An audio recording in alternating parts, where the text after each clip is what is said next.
नमस्कार दोस्तों, last lecture में हमने नाइट्रोजन के संदर्भ में चर्चा की थी। इस लेक्चर में हम बात करने वाले हैं फास्फोरस के बारे में, और फास्फोरस में के बारे में भी स्पेशली उनकी जो अपरूप हैं एलोट्रोपिक फॉर्म है फास्फोरस की, उसके बारे में बात करनी है। अपरूप क्या होते हैं ये आपको पता है।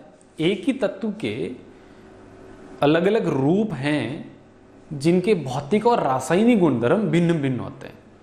फास्फोरस के कई रूप है। फास्फोरस सफ़ेद भी होता है, श्वेत फास्फोरस भी होता है, लाल फास्फोरस भी होता है, काला फास्फोरस भी होता है। तो श्वेत फास्फोरस के गुण अलग हैं, भौतिक रासायनिक गुण। लाल के अलग है, काले फास्फोरस के अलग है। तो ये अपरूप होते हैं। एक ही तत्व के भिन्न भिन्न रूप जिनके भौतिक और रासायनिक गुणधर्म भिन्न भिन्न होते हैं, उन्हें हम अपरूप कहते हैं। अब फास्फोरस के अपरूप का हमें यहाँ डिस्कशन करना है, चर्चा करनी है। तो सबसे पहले हम जो डिस्कशन करने वाले हैं वो फास्फोरस के कौन से अपरूप का डिस्कशन करने वाले हैं। हम सबसे पहले श्वेत फास्फोरस का डिस्कशन करने वाले हैं। किसका डिस्कशन करने वाले हैं? श्वेत फास्फोरस। तो मैं प्रारंभ करता हूँ श्वेत फास्फोरस से। देखिए, ये जो श्वेत फास्फोरस है, इस श्वेत फास्फोरस में उस ठोस की बात करें, श्वेत फास्फोरस एक ठोस तो है, श्वेत ठोस होगा, मोमीय ठोस है, बहुत मुलायम प्रकृति का ठोस है, चाकू से काटा जा सकता है। इसके गुणों की आप चर्चा करें तो अगर मैं उस श्वेत फास्फोरस के उस ठोस में उसके छोटे छोटे कणों की चर्चा करूं तो उसमें सबसे छोटा कण जो मुझे मिलेगा वो मिलेगा P4 अणु। तो श्वेत फास्फोरस में क्या होते हैं?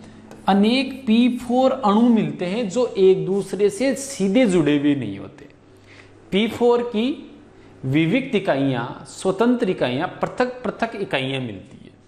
श्वेत फास्फोरस इसमें क्या होता है? P4 के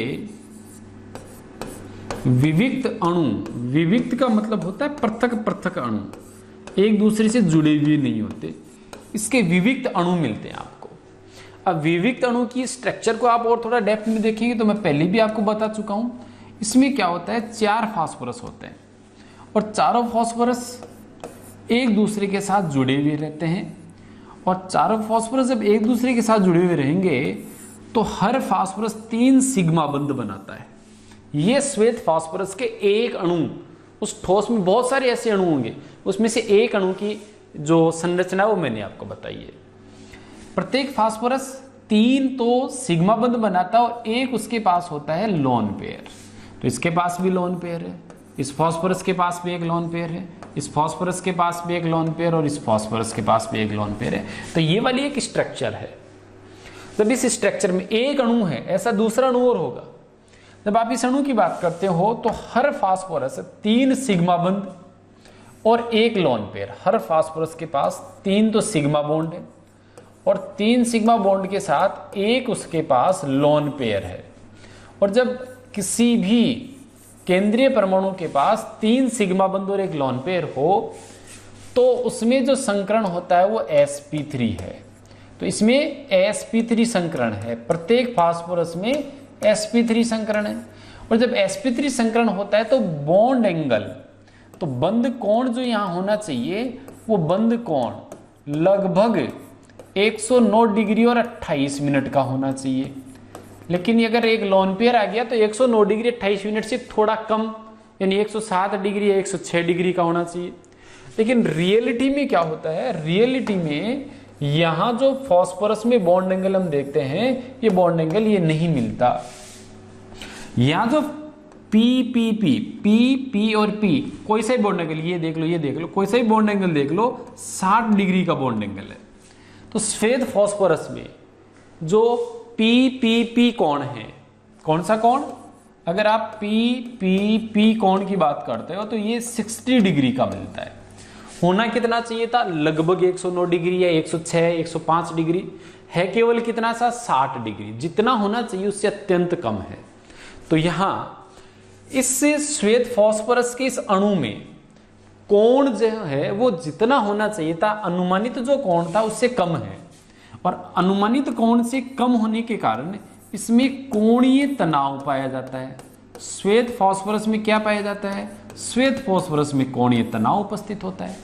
और जब कभी भी तनाव हो, जैसे हमारे भी कोई काम जो हम चाहते थे उस इच्छा के अनुसार नहीं हुए, जैसा हम सोचते थे वैसे नहीं हुआ, तो तनाव आ जाता, हमारे टेंशन आ जाती है।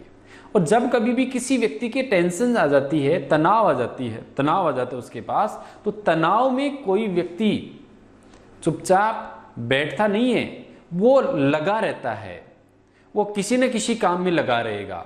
हाँ, ये अलग बात है कि वो जो काम करेगा उसके रिजल्ट्स गलत आए, वो अलग बात है, लेकिन वो कुछ ना कुछ करता रहेगा। टेंशन में व्यक्ति एक्स्ट्रा काम करता है, वो क्या काम करता है उसको खुद को पता नहीं होता। तो तनाव में क्या होता है, हमारी क्रियाशीलता बढ़ती है, हम उस टेंशन को खत्म करना चाहते हैं, इसलिए हमें ज्यादा रिएक्ट करना होता है। समझ में आ रही है कहानी? तो श्वेत फास्फोरस के बाद इसके अंदर भी कोणीय तनाव उपस्थित है।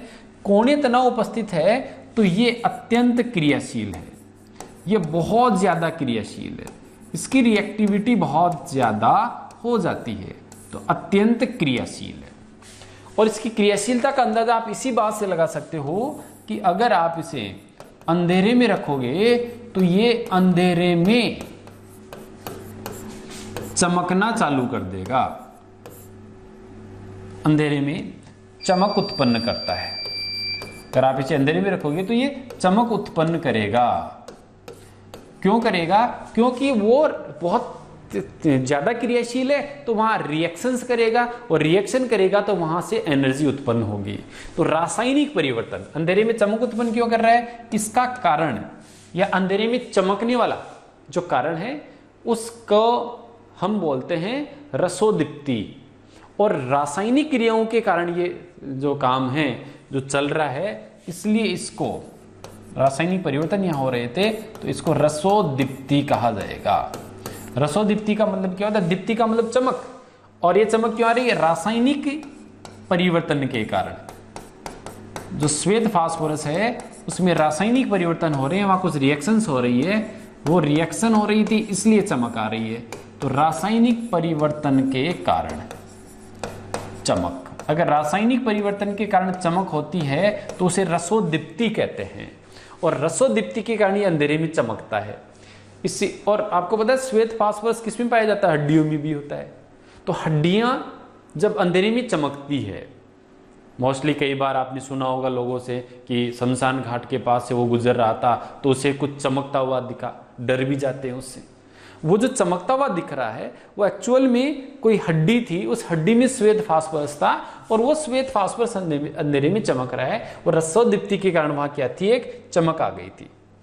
तो ये इसकी क्रियाशीलता कितनी है ये यहां से आप समझ सकते हैं कि अंधेरे में भी चमक उत्पन्न करता है।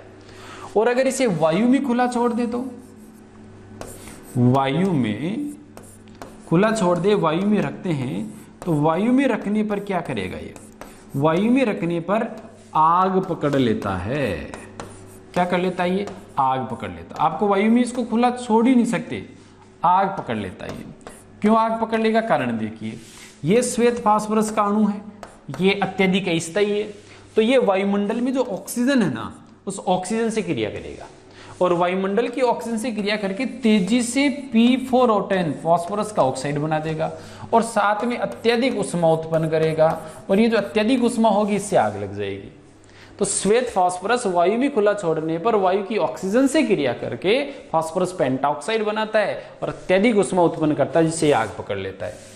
तो इस श्वेत फास्फोरस को क्या है? ऑक्सीजन के संपर्क में आने से बचाना होता है, और ऑक्सीजन के संपर्क में आने से बचाने के लिए क्या करेंगे हम? यही कारण है, इसी कारण इसे जल में संग्रहित किया जाता है। जल में संग्रहित करते, जल में रखते इसको, इसी कारण इसे हम जल में संग्रहित करते हैं, ये जल में रखा जाता है। समझ में आएगा? नहीं क्यों? क्योंकि ये हवा में खुला छोड़ दोगे तो आग पकड़ लेगा, तो फिर इसे जल में रखेंगे। हाँ, इसे केरोसिन, कार्बन डाइसल्फाइड उनमें मत रख देना। जल में रखने का एक और कारण है इसका, जल में भी इसको इसलिए भी रखते हैं क्योंकि ये जो श्वेत फास्फोरस है ये जल में घुलनशील है, तो जल में रखोगे तो आप वापस निकाल लोगे। श्वेत फास्फोरस जल में क्या होता है? मतलब चीजें एक दूसरे के साथ जोड़कर याद कीजिए, फिर देखिए कितना मजा आता है, परमानेंट रहती है। जल में क्यों रखते हैं? क्योंकि जल में घुलता नहीं, तो रख दिया, दूसरे दिन जरूरत पड़ी तो निकाल भी लेंगे। इसको अगर अध्रुवीय विलायकों में जैसे कार्बन डाइसल्फाइड में रख दिया तो ये क्या होगा, उसके अंदर घुल जाएगा। CH2 में विलय है, ये कार्बन डाइसल्फाइड में ये घुलता है, जल में नहीं घुलता, इसलिए CH2 कैरोसिन कार्बन टेट्राक्लोराइड उनके अंदर ये थोड़ा घुल जाएगा, इसलिए उनके अंदर इसको हम स्टोर नहीं करते। किस में स्टोर करते हैं? केवल और केवल इसको किस में स्टोर करेंगे? जल में स्टोर करेंगे। इसके अलावा फास्फोरस, श्वेत फास्फोरस, केवल श्वेत फास्फोरस की बात कर रहा हूं, ये बहुत क्रियाशील है। इसका अंदाजा आप इससे भी लगा सकते हो कि ये क्षार की उपस्थिति में, अगर आपने NaOH ले लिया, क्षार का जलीय विलय ले लेंगे, सांद्र क्षार हम ले लेंगे, तो ये क्या होगा, असमानुपातित हो जाएगा। बड़ा इंपॉर्टेंट ये है, यहाँ असमानुपातन देखने को मिलेगा। मैं आपको बता दूं कि जो अधातु होती है, इसका लॉजिक क्या है, कैसे याद रखोगे?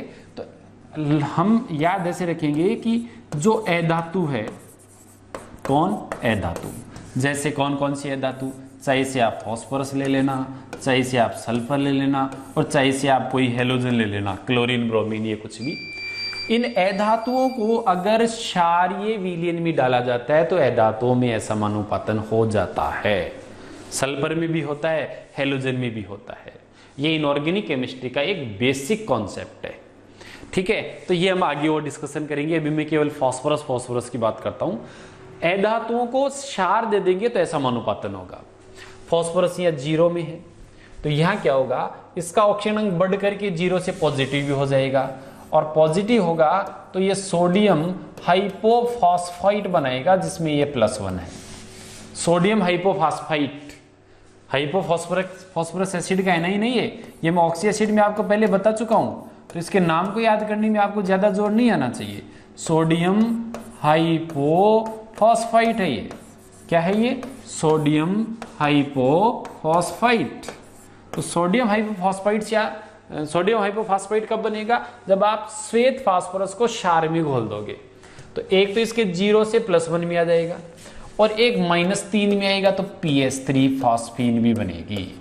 क्या बन जाएगी? फॉस्फीन। फास्फोरस का जो हाइड्राइड होता है उसको क्या कह दिया जाता है? उसको हम फॉस्फीन बोलते हैं। तो एक तो बनेगा सोडियम हाइपोफॉस्फाइट, और एक क्या बनेगा? वह फॉस्फीन बनेगा। बैलेंस करेंगे हम रिएक्शन को, तो आप देखना यहाँ 3 लेना पड़ेगा, यहाँ 3 लेना पड़ेगा, और ये 3 होगा। तो ये एक बैलेंस रिएक्शन और बहुत इंपॉर्टेंट, बहुत फेमस रिएक्शन है, क्योंकि असमानुपातन है। इनऑर्गेनिक केमिस्ट्री में जो असमानुपातन अभिक्रिया होती है वो बहुत इंपॉर्टेंट होती है। श्वेत फास्फोरस का असमानुपातन हो गया तो इसका ऑक्सीजन अंक बढ़ भी गया, इसका ऑक्सीजन अंक घट भी गया। ऐसे सल्फर और ये लेते तो भी हो जाता, हेलोजन और ये लेते तो भी हो जाता। तो वो आगे जब सल्फर और हेलोजन आएंगे वह मैं आपको ये चीजें बता दूंगा डिटेल में। कॉन्सेप्ट याद रह गया? अधातुवीय क्षार, सांद्र क्षार की उपस्थिति में क्या हो जाती है? असमानुपातित हो जाती है। और वो भी केवल फास्फोरस में तो श्वेत ही, क्योंकि श्वेत फास्फोरस बहुत क्रियाशील होता है। लाल इतना नहीं है, काला इतना नहीं है, सबसे ज्यादा क्रियाशील कौन है? श्वेत फास्फोरस क्रियाशील। इसके अलावा श्वेत फास्फोरस की ओर मैं जो जानकारी आपको देता हूं, श्वेत फास्फोरस ये अत्यंत विषैला है। क्या है ये? श्वेत फास्फोरस बहुत ज्यादा विषैला भी है, और बहुत ज्यादा विषैला है इसलिए इसे चूहे मारने की दवा में इसको क्या कर लेते हैं? प्रयुक्त कर लिया जाता है। ये टॉक्सिक नेचर का है, इसे आप मत भूल जाना, यहां से भी क्वेश्चन आता है इसका। एक तो विलेयता में कि ये जल में तो अघुलनशील है और कार्बन डाइसल्फाइड में घुलनशील है, और एक इसका विषैला गुण देखते हैं तो ये अत्यंत विषैला है।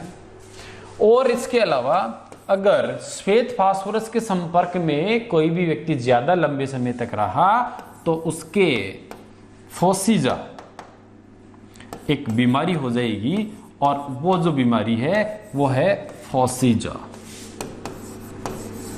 ये डिजीज क्या है? ये डिजीज है कि श्वेत फास्फोरस के संपर्क में अगर कोई व्यक्ति लंबे समय तक रहा तो उसके जबड़े कमजोर होना चालू हो जाएंगे। इसे फोसीजा रोग हम बोलते हैं। तो ये भी हमने देख लिया। तो क्या हुआ? श्वेत फास्फोरस से रिलेटेड सारा मैटर आपने डिस्कस कर लिया है। बहुत विषैला है, ये क्षार की उपस्थिति में असमानुपातन प्रदर्शित, ये बहुत फेमस रिएक्शन है, ध्यान रखना। ये जल में घुलनशील है और कार्बन डाइसल्फाइड में घुलनशील है। ये वायु में खुला रखने पर आग पकड़ लेता है, इसलिए इसको जल में रखते हैं। इसको अगर अंधेरे में रखेंगे तो चमकेगा, जिसको रसोदीप्ति कहा जाता है। और रसोदीप्ति का मतलब होता है रासायनिक परिवर्तन के कारण जब चमक आती है तो वो रसोदीप्ति होती है। केमिल्यूमिनेसेंस जिसको बोला जाता है। इसके स्ट्रक्चर से आप देखोगे तो P4 के अलग अलग अणु आपको देखने को मिलेंगे, एक अणु, दूसरा अणु, तीसरा अणु। P4 के विविक्त अणु होते हैं और P4 के विविक्त अणुओं में बॉन्ड एंगल 60 डिग्री का है। हर फास्फोरस के पास sp3 संकरण है, एंगल जितना होना चाहिए उससे कम है, ये कोणीय तनाव है। तो ये सारा मैटर हमने किसका कर लिया, श्वेत फास्फोरस का। अब हम फास्फोरस के दूसरे अपरूप की बात करते हैं और फास्फोरस का जो दूसरा अपरूप है वो कौन सा अपरूप है, लाल फास्फोरस। कौन सा अपरूप है, लाल फास्फोरस। सबसे पहला जो प्रश्न है वो ये है कि ये लाल फास्फोरस बनता कैसे होगा। तो मैं लाल फास्फोरस के लिए बता दूं आपको। इसके लिए हमें क्या करना होगा, इसके लिए आपको श्वेत फास्फोरस लेना होगा। और ये जो श्वेत फास्फोरस है, इस श्वेत फास्फोरस को अक्रिय वातावरण में, किसमें, अक्रिय वातावरण में लंबे समय तक, इसको अक्रिय वातावरण में बहुत दिनों तक धीरे धीरे गर्म करना है, लगभग 573 केल्विन पर। कितने टेम्परेचर पर, अक्रिय वातावरण पर 573 केल्विन पर गर्म करना है। 573 केल्विन पर गर्म करोगे तो श्वेत फास्फोरस में P4 के अणु जो थे, उन P4 के विविक्त अणु थे, अलग अलग अणु थे, उनके बीच में इंटरकनेक्शन चालू हो जाएंगे, बंध बनना चालू हो जाएंगे और फिर इसका दूसरा अपरूप बन जाएगा। वो अपरूप है लाल फास्फोरस अक्रिय वातावरण में। अब अक्रिय वातावरण हम क्यों रखेंगे ये बताओ आप। तो अक्रिय वातावरण हमें इसलिए रखना है क्योंकि श्वेत फास्फोरस वायु में ऑक्सीजन है उससे क्रिया कर लेगा, तो वायु या ऑक्सीजन इसके संपर्क में नहीं आनी चाहिए। इनर्ट एटमॉस्फेयर हम लेंगे तो वहां सफेद फास्फोरस लाल फास्फोरस में बदल जाएगा। कितना टेम्परेचर रखना है, 573 केल्विन। और ये इसके लिए क्या हो जाएगा, ये इसके लिए संक्रमण ताप हो जाएगा। वह ताप जिस पर एक अपरूप दूसरे अपरूप में बदलता है उसका कौन सा ताप हो जाता है, संक्रमण ताप हो जाता है। तो एक तो ये कि श्वेत फास्फोरस से लाल फास्फोरस आप बनाओगे कैसे। दूसरा, श्वेत फास्फोरस में आपने देखा था P4 के जो अणु थे वो दूर दूर थे, लाल में क्या होगा, वो अणु एक दूसरे से जुड़ जाएंगे। तो मैं लाल फास्फोरस की स्ट्रक्चर बताता हूँ। इसमें क्या होना है, जो चारों फास्फोरस के परमाणु जो एक अणु में थे वो आपस में इंटर रिलेटेड कैसे रहेंगे वो देखिए। इसमें अंदर एक बॉन्ड तो रहेगा लेकिन दूसरा बॉन्ड यहाँ खुल जाएगा, समझ आ रही है। दूसरे फास्फोरस का भी P4 का दूसरा अणु था, इस P4 के दूसरे अणु में भी आप देखिए, इस P4 के दूसरे अणु में भी एक PP बॉन्ड तो रहेगा लेकिन दूसरा PP बॉन्ड जो है वो अंदर नहीं रहेगा, वो कहाँ बन जाएगा, वो बाहर बन जाएगा। ऐसे ही एक और P4 का मॉलिक्यूल आ गया तो उससे क्या होगा, अंदर के कुछ बॉन्ड खुल जाएंगे यहाँ से, समझ गए आप, और वो बाहर बनना चालू हो जाएंगे। इससे क्या होगा, अंदर जो कोण था वो कोण बढ़ जाएगा।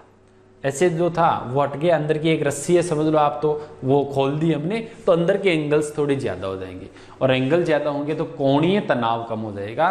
कोणीय तनाव कम हो गया तो इसकी रासायनिक क्रियाशीलता कम हो जाएगी। तो ये लाल फास्फोरस की स्ट्रक्चर पूछे तो आपको ये रखना है और इसमें आपको क्या बताना है कि ये कम क्रियाशील है, इसकी क्रियाशीलता कम है क्योंकि इसमें कोणीय तनाव उतना नहीं है।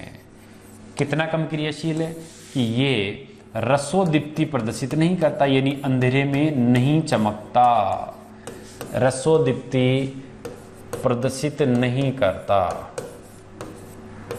प्रदर्शित नहीं करता। दूसरा, अगर वायु में खुला छोड़ दोगे तो वायु में रखने पर, अगर आप इसको वायु में रखोगे तो वायु में रखने पर आग नहीं पकड़ता। जैसे श्वेत फास्फोरस करता था उसका उल्टा है, आग नहीं पकड़ता है, कम क्रियाशील है, यानी फास्फोरस ऑक्सीजन से कमरे के ताप पर क्रिया नहीं करता। हाँ, ये अलग है कि लाल फास्फोरस को अगर आप ऑक्सीजन के संपर्क में लेकर के आ रहे हो और टेम्परेचर हाई है, temperature is greater than 260 degree centigrade, अगर ऐसा है तो फिर ये क्रिया करके P4O10 के सघन धुआं वहां बनेगा, श्वेत धूम्र वहां बनेगा, और वो भी बड़ा सघन होगा, कंडेंस होगा। तो इससे क्या बनेगा, फास्फोरस का ऑक्साइड यानी पेंटाऑक्साइड बन जाएगा। ठीक है, तो ये टेम्परेचर ज्यादा होने पर होगा, इसके अलावा ये नहीं होने वाला, इसका ध्यान रखना अपने को। इसके अलावा ये जो लाल फास्फोरस है, इसकी खास बात सुनिए आप, इसके लिए ये क्वेश्चन इसका सबसे ज्यादा आता है। लाल फास्फोरस जो होता है गंधहीन है, इसके गुणों में देखिए इसकी कोई गंध नहीं होती, ये गंधहीन है, लोहे के समान धूसर चमक है, इसमें लोहे के जैसी धूसर चमक है, शाइनिंग है बट उतनी ब्राइट नहीं है, आयरन की तरह है, थोड़ी धूसर चमक है इसमें। और सबसे इंपॉर्टेंट जो मैं बता रहा था, जल में नहीं घुलता, कोई दिक्कत नहीं, बट जल में नहीं घुलने के साथ, जल में तो घुलता ही नहीं, जल में नहीं घुलने के साथ ये जो श्वेत फास्फोरस है, ये इसके लिए फेमस है कि CH2 में भी नहीं घुलता, दोनों में है घुलनशील, और इसी कारण से यहां से क्वेश्चन आता है, बहुत अच्छा ऑब्जेक्टिव क्वेश्चन बनता है ये। जल में और CH2 में दोनों में ही घुलनशील होता है कौन, लाल फास्फोरस।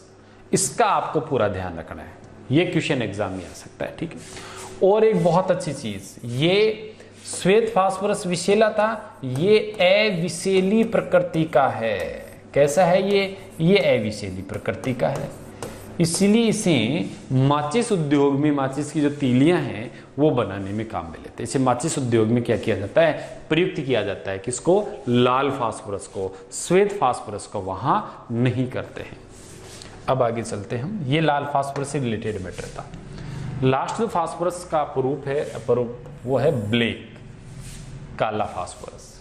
जब आप ब्लैक फास्फोरस की बात करते हो तो ब्लैक फास्फोरस के दो रूप हैं, एक अल्फा है काला फास्फोरस का, और एक बीटा काला है। तो इसके दो रूप है, अल्फा और बीटा। सबसे पहले ये अल्फा और बीटा बनते कैसे, यहां से सीधा क्वेश्चन आता है, तो सुनिएगा, ध्यान से देखिएगा, इसको मैं पूरा ही बता देता हूं। इसमें हमारे पास जो श्वेत फास्फोरस है, उस श्वेत फास्फोरस को अगर हम लाल में बदलना चाहिए तो लाल में कैसे बदलेंगे, और काले में बदलना चाहिए तो काले में कैसे बदलेंगे, ये दोनों इसमें इंटरचेंज आपको पता होने चाहिए। आराम से, कोई टेंशन नहीं है, मैं भी आपको पूरा जो है वो एक अच्छे तरीके से उस चीज़ को एक्सप्लेन कर दूंगा, तो आसानी से याद रहेंगी। याद रखने लायक मैं इसको बता देता हूँ आपको, एक अल्फा काला फास्फोरस और एक क्या हो जाएगा, बीटा काला फास्फोरस। तो ये हैं काले में दो रूप, एक अल्फा और एक बीटा, मोस्टली ये दो हैं उसके। अब देखिए कैसे आप इनको इंटरचेंज करेंगे, कैसे इंटर कन्वर्ट करेंगे। श्वेत फास्फोरस को अगर लाल फास्फोरस में बदलना है, सबसे पहले तो श्वेत को किस में बदलना है, आपको लाल फास्फोरस में बदलना है। तो इसका मैंने बताया था, अक्रिय तो वातावरण ले लेना आप, क्या लेना है, अक्रिय वातावरण, और अक्रिय वातावरण में 573 केल्विन पर गर्म कर देना, तो श्वेत से क्या बन जाएगा, लाल बन जाएगा।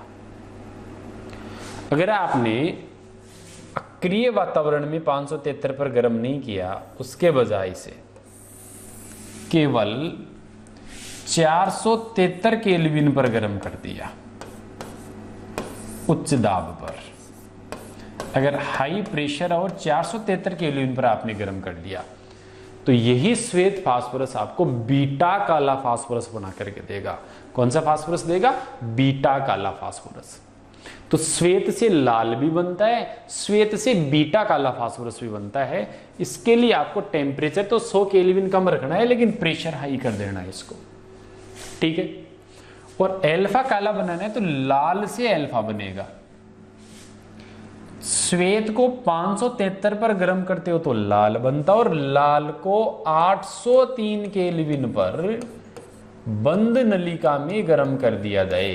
किसमें, बंद नलिका में गर्म कर दिया जाए, तो ये अल्फा काला फास्फोरस बन जाता है। क्या बन जाता है, अल्फा काला फास्फोरस। तो अल्फा काला कब बनेगा, बीटा काला कब बनेगा और लाल कब बनेगा, यह पूरा मैटर मैंने आपको यहाँ पर क्लियर कर दिया है। कोई दिक्कत इसमें? बिल्कुल नहीं। ये इंटर कन्वर्जन वाला डायरेक्ट जो है वो क्वेश्चन आता है, कौन सा स्टेटमेंट फॉल्स है, कौन सा स्टेटमेंट राइट। तो इसको आप लाइटली ना ले या इग्नोर ना करें कि इसको तो छोड़ देते हैं, आगे चलते हैं, ये शायद क्या क्वेश्चन आएगा, इतने डेप्थ के क्वेश्चन भी पूछ लेते हैं, कोई बड़ा इश्यू नहीं। अब इनमें ये जो अल्फा काला फास्फोरस है, ये अल्फा काला फास्फोरस ये वायु में ऑक्सीकृत भी नहीं होता है, ये अपारदर्शी है, इसके या तो एकंताक्ष क्रिस्टल होते हैं या त्रिसमन्ताक्ष क्रिस्टल होते हैं जो आप सॉलिड स्टेट में पढ़ते हैं। ये इसके गुणधर्म है। वायु में खुला रखोगे तो ऑक्सीकृत नहीं होगा, बिल्कुल भी क्रिया नहीं करेगा ये। और अगर इन्हें 673 केल्विन तक भी गर्म करते हो तो भी ये वायु से क्रिया करके जलेंगे नहीं, बहुत स्टेबल होता है। तो ये काला फास्फोरस जो है उसके बारे में मैंने 2-3 बातें आपको बताई। अब रही बात इनकी स्ट्रक्चर की, तो काला फास्फोरस जो है वो हेक्सागोनल रिंग्स बनाता है। वो क्या करता है, फास्फोरस को 3 बंध बनाने होते हैं, तो ये यहाँ बंध बना करके ये ऊपर वाले किसी फास्फोरस से बंध बना लेगा, वैसे ये वाला भी इस तरीके से हेक्सागोनल रिंग्स बनाएंगे। ठीक है, तो यहाँ पर हेक्सागोनल रिंग्स बनेंगी, इस तरीके से चलेगा। फिर एक और हेक्सागोनल रिंग इस साइड में आ जाएगी। चारों तरफ जो हेक्सागोनल रिंग्स हैं वो बनने वाली होती है यहाँ, और वो बन रही होती है। तो इस कंडीशन में ये एक प्लेनर स्ट्रक्चर बन जाती है। और यहाँ का जब बॉन्ड एंगल आप देखते हो तो ये बॉन्ड एंगल अब बहुत ज़्यादा हो जाता है, और ये 99 डिग्री। कितना बॉन्ड एंगल है? 99। तो ब्लैक फास्फोरस में PPP जो बॉन्ड एंगल है वो 99 डिग्री के आसपास वहाँ आने वाला है। तो यहाँ हमने इस लेक्चर में फास्फोरस के अपरूप कौन कौन से हैं और उनकी क्या महत्वपूर्ण बातें हैं वो सारी यहाँ डिस्कस की है। नेक्स्ट लेक्चर में अब हम बात करने वाले हैं ऑक्सीजन से related. Thanks a lot for watching this video.